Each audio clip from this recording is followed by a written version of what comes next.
Hello friends, welcome to Bioship channel. आज हम phylum Cnidaria के कुछ जनरल कैरेक्टरिस्टिक्स को डिस्कस करेंगे। तो आइए शुरू करते हैं। फाइलम नाइडेरिया को सिलेंटेटा भी कहते हैं क्योंकि इनमें बॉडी वॉल से घिरी सिलेंट्रॉन नाम की एक कैविटी होती है जिसमें फूड का डाइजेशन और डिस्ट्रीब्यूशन दोनों काम होते हैं। इसीलिए इसे गैस्ट्रोवैस्कुलर कैविटी भी कहते हैं। नाइडेरिया का मीनिंग होता है दंश कोशिका धारक, यानी इनमें नेटल और स्टिंगिंग सेल्स होती हैं जिससे ये सेल्फ डिफेंस और प्रेडेटिंग यानी शिकार करने के लिए यूज़ करते हैं। इनमें कोई सीलोम नहीं होती, इसीलिए ये एसिलोमिक होते हैं। इनकी बॉडी डाइमॉर्फिक होती है, यानी ये दो फॉर्म में होती है,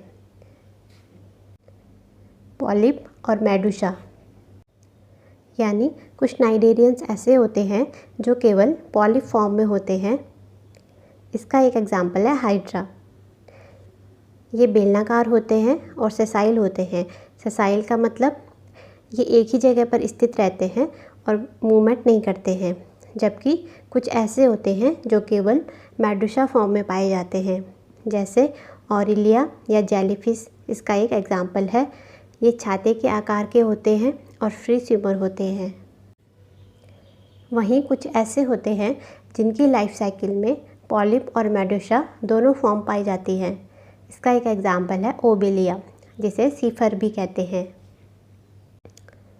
गैस्ट्रोवैस्कुलर कैविटी हाइपोस्टोम पर स्थित माउथ के द्वारा खुलती है और माउथ के चारों ओर धागे की तरह निकले हुए टेंटिकल्स होते हैं। सिलेंट्रेट्स में रेडियल सिमेट्री पाई जाती है। रेडियल सिमेट्री का मतलब होता है जब किसी एनिमल को किसी भी सेंट्रल एक्सिस से दो इक्वल पार्ट्स में डिवाइड कर पाएँ तो ऐसी सिमेट्री को रेडियल सिमेट्री कहते हैं। सिलेंट्रेट्स में टिश्यू लेवल तक का ही बॉडी ऑर्गेनाइजेशन पाया जाता है। सिलेंट्रेट्स डिप्लोब्लास्टिक होते हैं, यानी इनकी बॉडी वॉल में केवल दो जर्म लेयर्स पाई जाती है, आउटर एपिडर्मिस और इनर गैस्ट्रोडर्मिस। बीच में मीसोग्लिया नाम का एक जेली लाइक लेयर होती है। एपिडर्मिस और गैस्ट्रोडर्मिस में निमेटोब्लास्ट्स और स्टिंगिंग सेल्स होती हैं जिनमें एक पॉइजनस लिक्विड भरा होता है जो कि शिकार करने के लिए और सेल्फ डिफेंस के लिए यूज़ होती है। इनमें नर्वस सिस्टम भी पाया जाता है जो कि अनपोलराइज्ड नर्व सेल्स की फॉर्म में होता है। डाइजेशन एक्स्ट्रासेलुलर होता है और respiration excretion general body surface से होता है। अब बात आती है रिप्रोडक्शन की।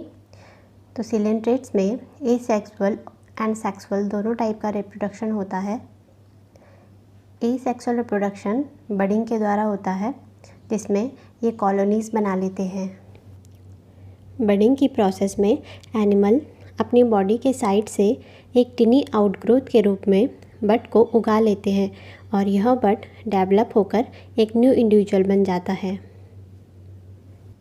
सेक्सुअल रिप्रोडक्शन स्पर्म एंड ओवा के द्वारा होता है।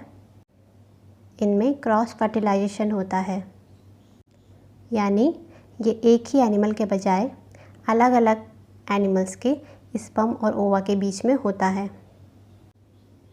फर्टिलाइजेशन के बाद ये एक लार्वा बनाते हैं जिसे प्लानुला लार्वा कहते हैं।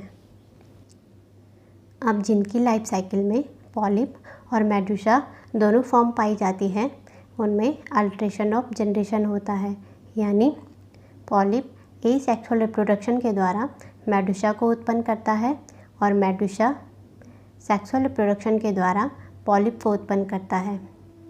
ये क्रम इसी तरीके से चलता रहता है और इसे मेटाजेनेसिस कहते हैं। मेनली यह ओबेलिया में होता है। नाइडेरिया के कुछ अदर एग्जाम्पल्स हैं फाइसेलिया, जिसे पोर्टुगीज़ मैन ऑफ वॉर भी कहते हैं, एडम्सिया जिसे सी एनिमोन भी कहते हैं, पेनेटुला जिसे कॉमनली सी पैन भी कहते हैं, गॉर्गोनिया जिसे सी फैन भी कहते हैं और मैंड्रिना जिसे कॉमनली ब्रेन कोरल कहते हैं।